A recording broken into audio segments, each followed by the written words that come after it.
I want to first give all praise and all honor to the God of my ancestors, the God of Africa, the Almighty Amun-Ra. And I also want to say peace, unity, and power to all the African family out there. This is your brother Radio 1 coming back at you again with another video of truth and historical reality. Now, the name of this video is The Kinship of African Americans and the Black Egyptians of Aswan and Sudan.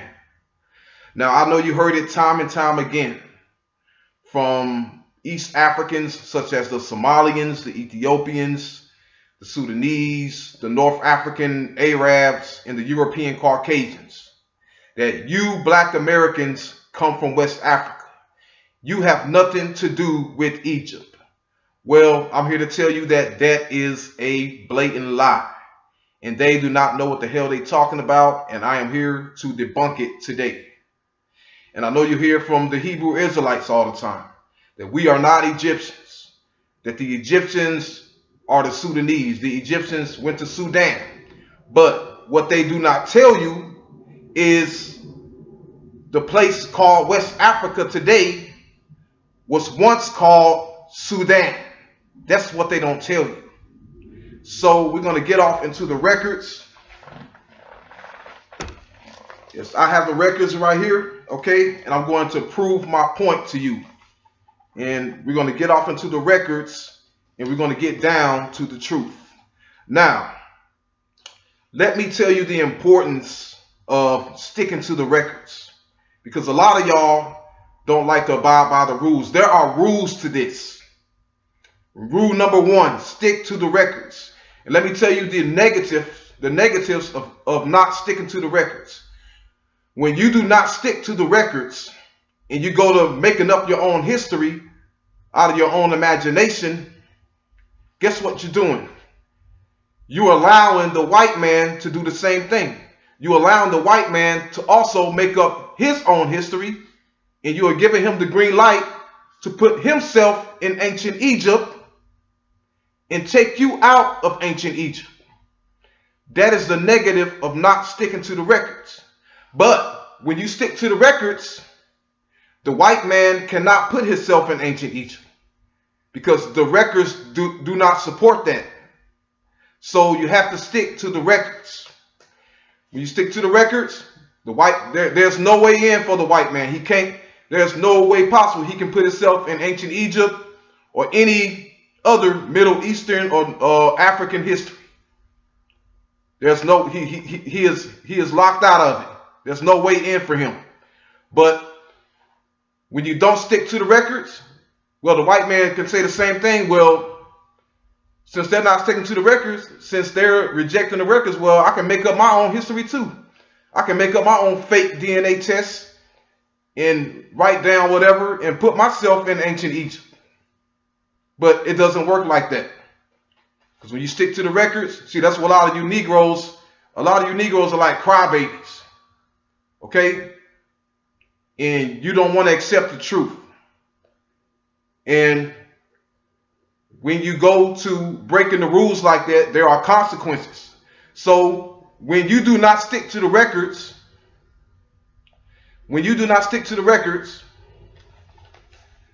and you reject the records, don't get mad when the white man put himself in ancient Egypt, because you just allow him to put himself in ancient Egypt. Because he says you're not sticking to the records. Well, I don't have to stick to the records either.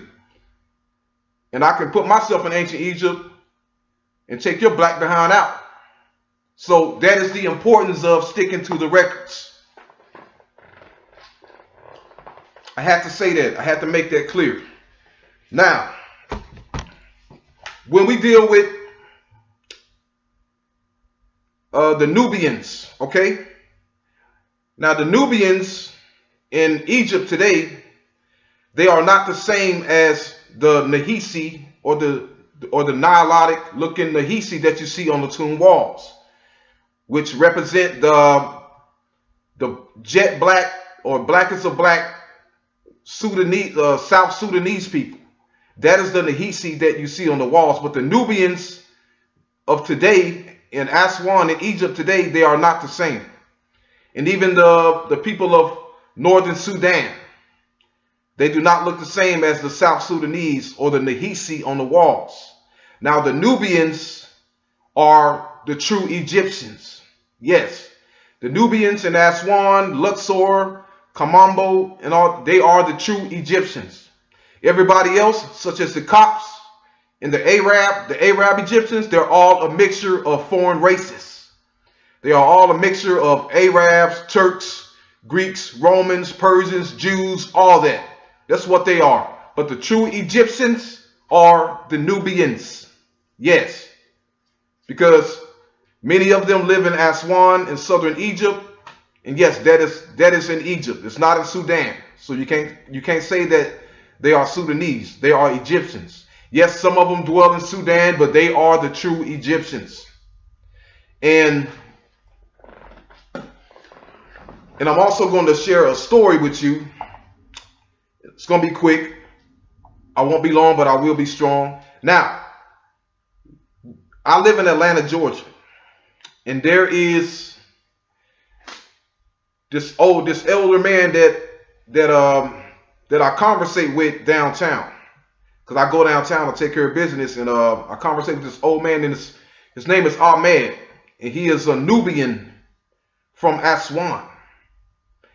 And he say he's going back because he misses homeland. But you know, I talk to him all the time. We talk for hours and hours about, you know, ancient Egypt, ancient Africa, and all that. And he respects me as a brother. I feel so comfortable around him because we got I feel like a brotherhood with him. And he was telling me that back in his homeland in Aswan, they have a tradition that many during ancient times, during the days of Pharaoh, that he says, they sent out colonies to the far west. Their kinsmen, they had kinsmen and colonies to the far west and far south. And he said this tradition has been known in his homeland for a while. And he said, yeah, he said that they have kinsmen in the far west of his homeland, the far west of Aswan.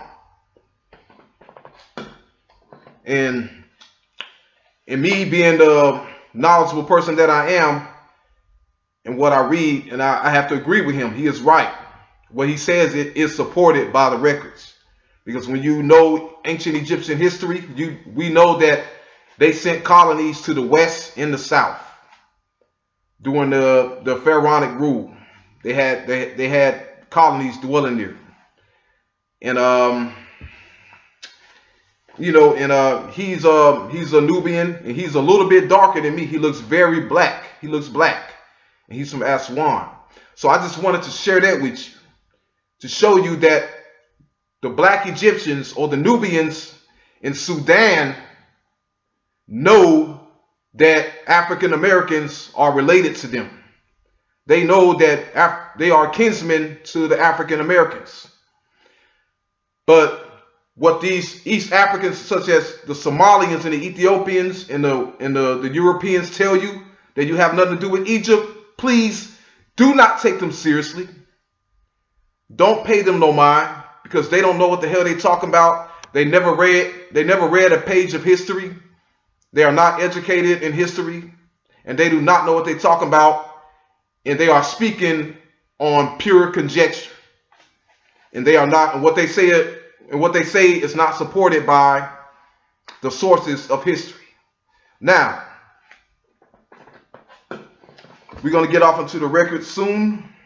But yeah, I just wanted to tell you that. And also, my beloved brother and grandmaster teacher, Aswan, you can look him up on the internet. When you watch his videos, and when he takes a group of African Americans back to Kemet, or ancient Egypt, when they arrive, when they go further south and they arrive in the land of the Nubians, they have Nubians meeting them there.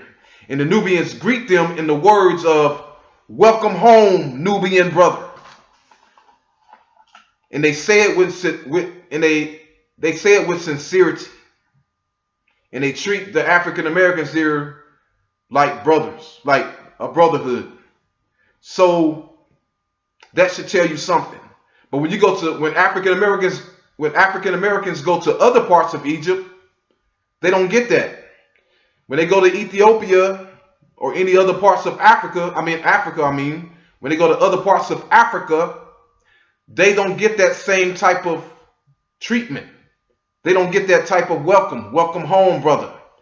Only when they go to Kemet, in the southern parts of Kemet, when they get that, they get that treatment. When black Americans go to Israel, they don't get that. They don't get that type of welcome. So that should show you right there that we don't come from Israel. We come from Kemet. So yeah, let's get off into the records now.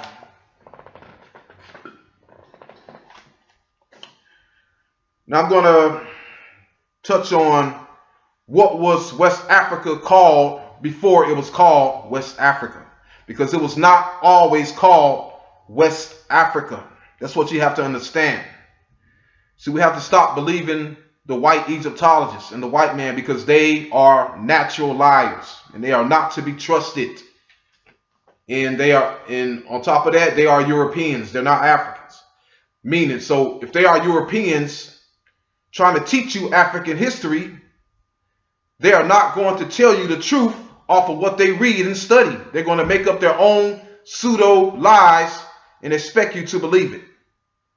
Even the records written by the ancient Greeks, the white Europeans of today, or your slave master, okay, the descendants of your slave master, they are not going to tell you the truth about what Herodotus said or what Theodorus said. They are still going to lie about that. Even though it is from a Greek source or European source, they still will not tell you the truth about that, because they are natural liars. They are corrupted. They are the devil, and they are not to be trusted. So if you want to know the truth, you got to read it yourself. Do some independent research. And that way, when they come at you with that garbage, you can debunk them and tell them that they are a lie and they don't know what the hell they're talking about. So, but I'm going to read this record, and then I'm going to expand on it. So, this right here comes from, this is an account from the 13th century AD Arab historian who goes by the name of Ibn Khaldun. He was an Arab historian or Islamic historian who lived in the 1300s AD. And this was about 200 years prior to the Atlantic slave trade. It was 200 years before the Atlantic slave trade. So we getting and he is speaking of West Africa. So we are getting an account of West Africa and what it was called before the Atlantic slave trade. So let's read it. He says, yeah, and it's coming from Ibn Khaldun. It's coming from Ibn Khaldun in his book called Muqaddimah. That's the name of the book.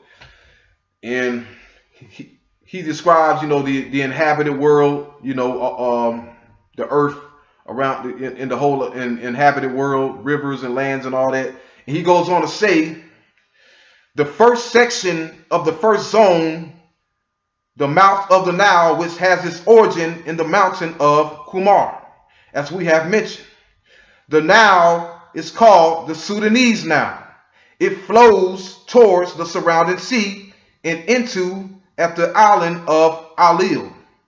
The city of Salah, Takur, and Ghana are situated along this Nile. At this time, all of them belong to the Mali people, a Negro nation or Sudanese nation. The Moroccan merchants traveled to their country. So we see here that Ibn Khaldun states that the empire of Ghana in Mali set on a river called the Sudanese Nile. Now, what river is this?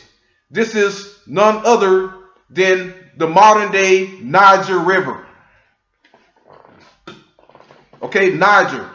Not the Niger is the later name. It's the modern day name. But before it was called the Niger, it was called the Nile, or the Sudanese Nile. That's what Ibn Khaldun is telling us.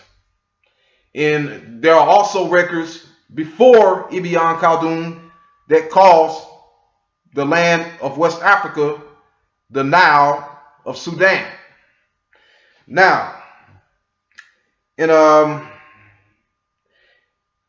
he speaks of Ghana, ancient Ghana, he's not talking about the modern day Ghana. He's talking about ancient Ghana, which was on the Niger River, that set near the Niger River between southern Mauritania and Senegal. In the capital, the name of the capital was Kumbe Sala. That was the name of the capital of Ghana. So it was in West Africa, in Mali. Mali is what you see on the map today in West Africa, which is Timbuktu, Gal, and we're going to get off into that as well. Yeah, and I will read that, but there's no, yeah. And he also goes on to say, to the south of the country of Galgal, let's read that. To the east of this country, meaning the Sudanese Nile in the west, in the third section of the first zone is the territory of Galgal, which is Gal, modern day Gal, which is in Mali today. Mali, situated on the Niger River next to Timbuktu. And he said it lies along a river that has its origin in a certain mountain there. Okay? And he says the Mali ruler then gained power over the territory, and it came into his possession. So it's pretty much saying that Gal is also situated on this river, and they was ruled by the Mali people. But I'm going to read some more to you. Okay. So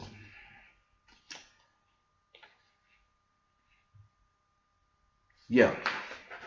Now this account is from another Arab traveler. He was a traveler and a historian. Now, this Arab writer goes by the name of Ibn Battuta. Now, the difference between Ibn Battuta and Ibn Khaldun is that Ibn Battuta actually traveled to these lands. He's seen it as he was an eyewitness to his travels, what he wrote down. So it is from his own eyes is what he is writing down. So and he traveled to West Africa from Morocco. And actually, Ibn Battuta was a native of Morocco. He was a Moor. And from Morocco, he traveled further south to the so-called Negro land of West Africa. That's why I call it so-called, because it's not the original name for it. So let's see what he has to say. And he goes on to say, yeah. Okay, yeah, he says the Nile. Okay, and it has in parentheses actually the Niger, but he says the Nile. He says the Nile flows from there down to Kabara and thence to Zaga. In both Kabara and Zaga there are sultans who owe allegiance to the king of Mali. The inhabitants of Zaga are of old standing in Islam. They show great devotion and zeal for study. Thence the Nile descends to Timbuktu in Galgal or Gal, both of which will be described later. Then to the town of Muli in the land of Lemis, which is the former frontier province of the kingdom of Mali. So we see here that according to Ibn Battuta, the river that Timbuktu and Gal sat on was also called the Nile. So you see it right here. Almost 1,000 years ago, West Africa was called the Sudan, and the great river, the great and mighty river known as the so-called Niger River today, was called the Nile. Now, why it was called the Nile? The reason why it was called the Nile is because people or Africans from the Egyptian Nile in the east migrated there and settled there, and they called it the Nile. Now, some of you might say, well, the Niger is not connected to the Nile. Well, that doesn't matter. That does not matter. It doesn't matter at all. But what does matter that it was called the Nile. Regardless if it was connected to the Egyptian Nile or not, it was still called the Nile. And the people dwelling on it were called Sudanese or Sudani. So you know what this proves? This proves that the people 1,000 years ago, the people in West Africa were the same race as the people dwelling on the southern border of Egypt, which is known as Aswan in Sudan. So that right there dispels the lie that African Americans have no connection to ancient Egypt because we come from West Africa. And my answer to that is, what do you mean by West Africa? When you say my ancestors come from West Africa, I'm saying that you are a liar, but truth is, my ancestors come from the Sudan or Ethiopia. So the truth is, the true ancestors of African Americans come from the Sudan or the Western Sudan, not so-called West Africa. So that goes to show you that the people of West Africa and the people of southern Egypt and Sudan were a related race of people. They were kinsmen. Although they were separated by a almost 3,000-mile desert, they were still the same race of people. Now, did a migration happen from Egypt to West Africa?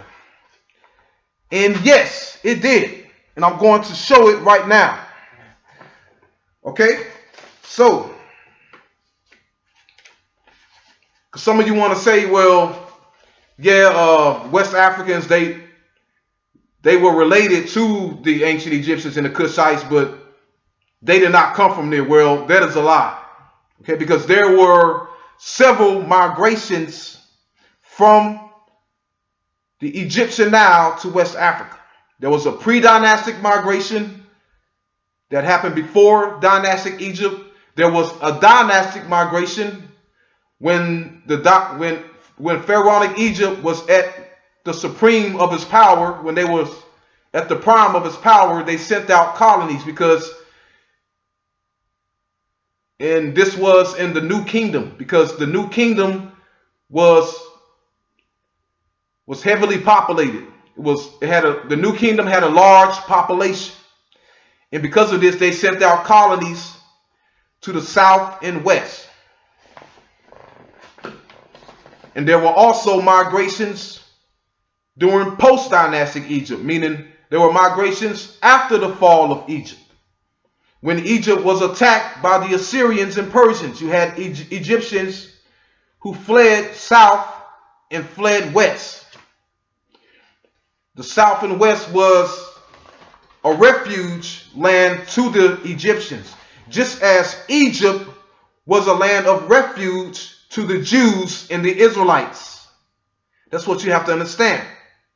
And I have tons of records proving this, because I read and I study. But the people that tells you that you have nothing to do with Africa, they do not read and study. They do not know. They have no knowledge.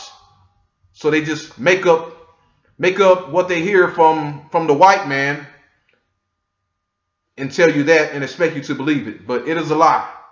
So we already dealt with a single source of records telling you that West Africa was called the Sudan 1,000 years ago. And before that, it was called Ethiopia. And the reason for this was because when the colonies left the Nile Valley and went to West Africa, they called it the same thing as their homeland back east. Because that's how it worked. When the king sent out colonies, they name it the same thing as what they called it back east, because they wanted everyone to know that, you know, this was founded by us. This was our colony. So that's why it is named that. So that's why it is called the Sudanese now, because it was inhabited by Egyptians and Cushites from the Sudan. And the river was called the Nile because they came from the original Nile, which is the Nile of Egypt. So to the Israelites, if the people in West Africa were Hebrew Israelites or Jews, then why did they call the river Jordan? Why did they call it the Nile? Because it was inhabited by Egyptians and Cushites. That's why it was called the Nile. And we're going to get off into that. And I'm going to cut it short soon. So,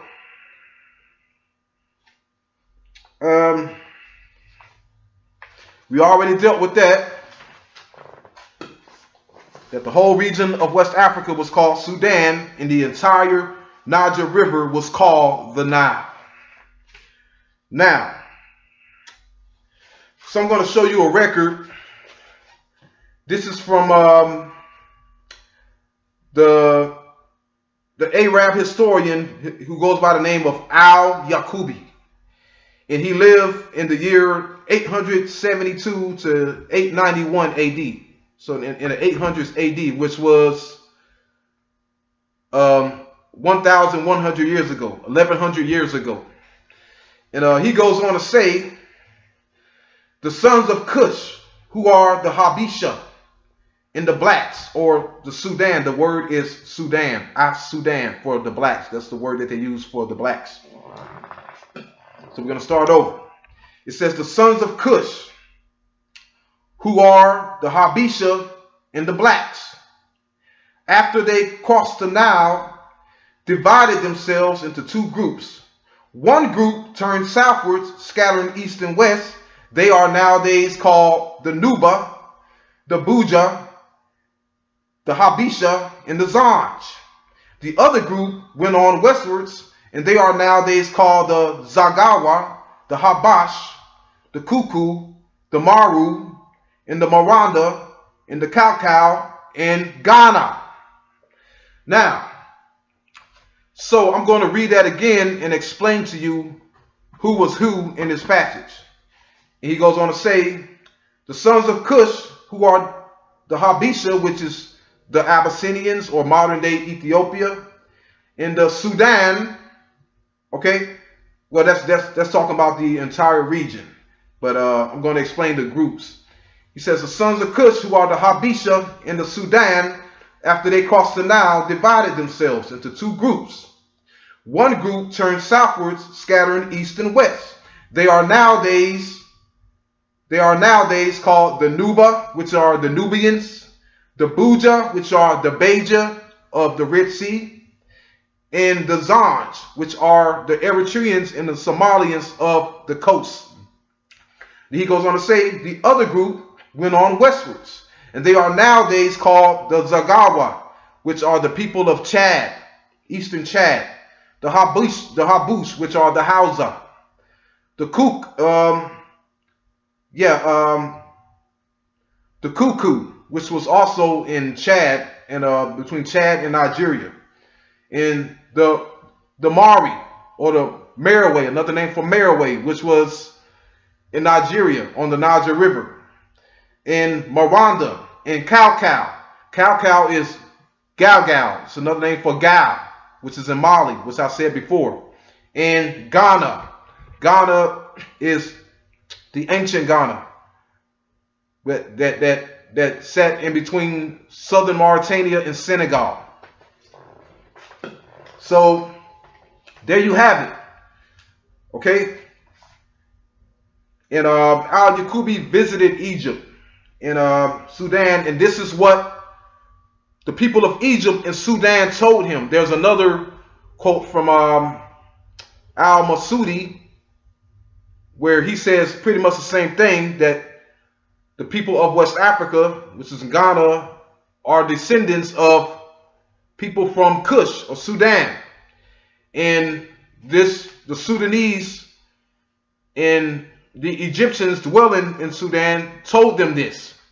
So the Sudanese and the Kushites and the Egyptians are claiming you. Pretty much, they saying that those people over there to the far west of us, they are a colony of us. They are our descendants. They came from us. That's what they're saying. So, and so there you have it. And he goes on to say, he says after that, the Nubia, as they went on to the western bank of the Nile, became neighbors of the Kemet, which are the Copts of Egypt, the children of Besar, which is another name for Misrahim, son of Ham, and they established their kingdom there. So he's pretty much saying that the Nubians or the Nubia dwelt on the west bank of the Nile. So the people who migrated west to Gal in Ghana, in Chad, Gal in Ghana, in that area, were descendants of the Nubians. Because whoever dwelt on the west bank of the Nile, that is who migrated to the west, which were the Nubians. So pretty much it is saying that the migration took place from the west bank of the Nile, then it went to Chad, and then after that it just spread further west. The migration spread to the end of the coast, and from there they multiplied. The population multiplied, but all these people were the ancestors of Egyptians and Cushites from the Nile Valley. Now, I know a lot of you have a hard time grasping that we come from the Nile Valley, but there's no way around it. There's nothing else you can say. The ancestors of West Africa came from the Nile Valley. They did not come from the north or the Sahara of the Berbers. Okay? They didn't come from the south. They didn't come from the west. They came from the east. And the east was the Nile Valley. And some of you say, well, the people of West Africa were West Africa. They were indigenous to West Africa. Well, if you say that, then you have to say that the oldest race or the first man originated in West Africa. And you can't say that. The first man originated in East Africa. So you have no choice but to admit that the ancestors of West Africa came from the Nile Valley in different periods of time. So, okay, and I'm going to cut it short here. So we just dealt with that. And also, we're going to deal with Leo Africanus. Now, Leo Africanus, I would say, was the last great historian who wrote an accurate history about West Africa. Okay, after him, we pretty much get accounts from Europeans, and you can't trust Europeans because Europeans didn't know nothing. I mean, they called us Negro and all that, and they just lied about our history constantly.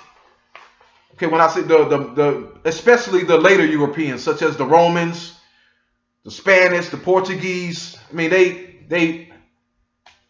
they just made a mess out of our history. But you know, that's why I'm here to tell the truth about it. But they knew the truth, but they didn't want to tell it. But he goes on to say, but he does mention Negro. And the reason why was because Leo Africanus, he was a 15th century, he was a historian that lived in the 1500s AD. And he wrote his works in Spain, in Europe. And this is why he used the word Negro, because that's what the Europeans called us at that time, Negro. But before that, we was called Sudanese. And we were the same as the people in East Africa. But let's go on to see what he has to say. He says, for all the Negroes of black Moors take their descent from Cush, the son of Ham, who was the son of Noah. But whatsoever difference there be between the Negroes and the tawny Moors, certain it is that they had all one beginning. For the Negroes are descended of the Philistines, and the Philistines of Mizraim, the son of Cush. But the tawny Moors fetched their origins from the Sabines. And it is evident that Saba was begotten of Rama, which was the eldest son of Cush. So you see here that Leo Africanus connects the people of West Africa, so-called West Africa, or the Western Sudan, more to the ancient Egyptians than he do the Moors. He says the Moors came from the Sabines or the Cushites. And we also must keep in mind that, yes, the Cushites were in Egypt. But those Cushites that were in Egypt also, Cushites were in Egypt and Egyptians were in Cush. And those Cushites that were in Egypt and those Egyptians that were in Cush were the ones that migrated to West Africa. Yes. So, you know, there were migrations before this, but we have to go all the way back, and I don't have to go all the way back. Okay? Because like I said before, a lot of the nonsense that these Negroes be talking and white supremacists, racist white supremacists be talking, it's made up. It's modern day.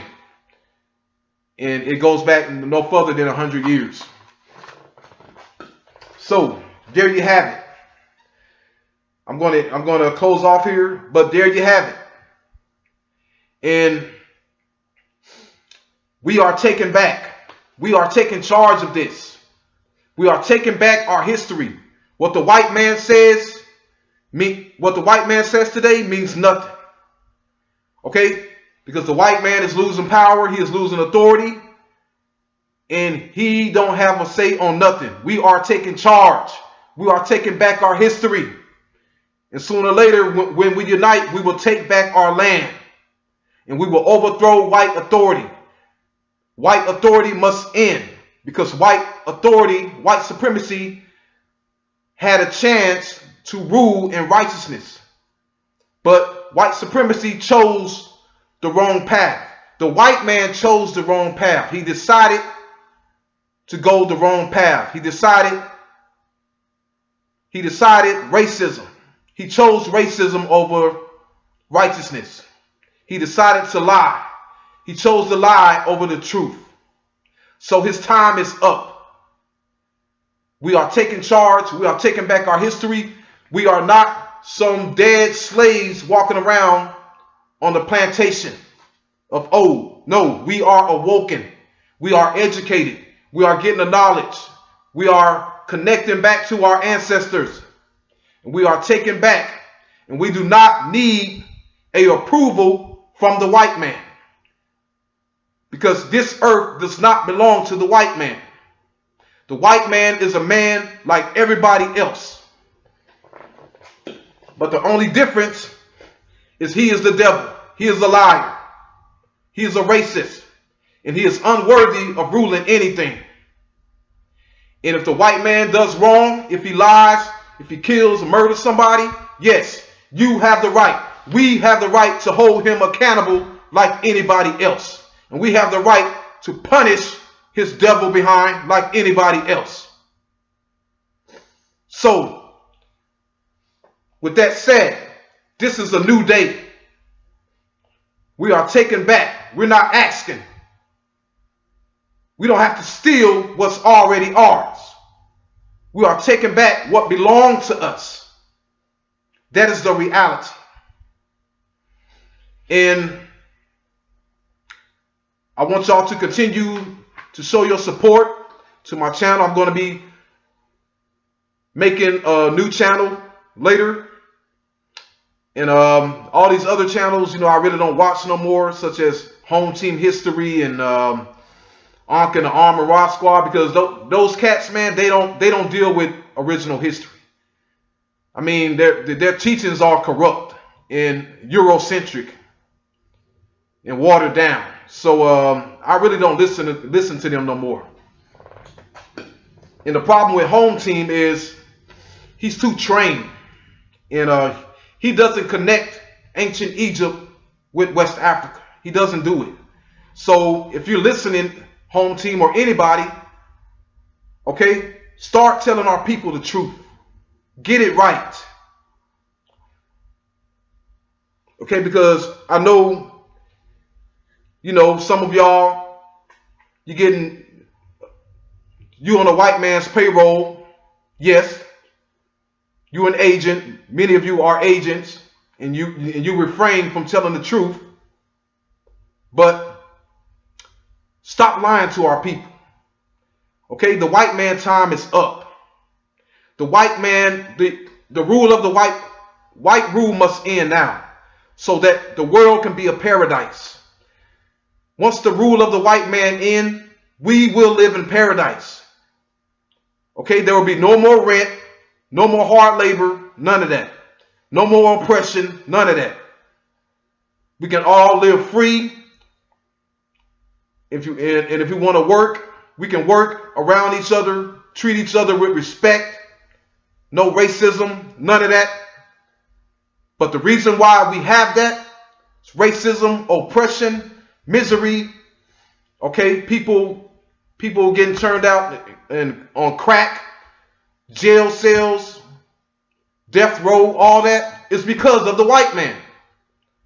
And once we overthrow the white man and get a righteous black man to rule, then we will be looking forward to paradise. Paradise will come when the rule of the white man is over. And the white man, the white European, the devil, you had your chance to rule in righteousness and you ruined it. So the only thing you can do now is humble yourself, confess to the truth, and stop trying to defend the lies that your ancestors told. And with that said, I'm going to close out.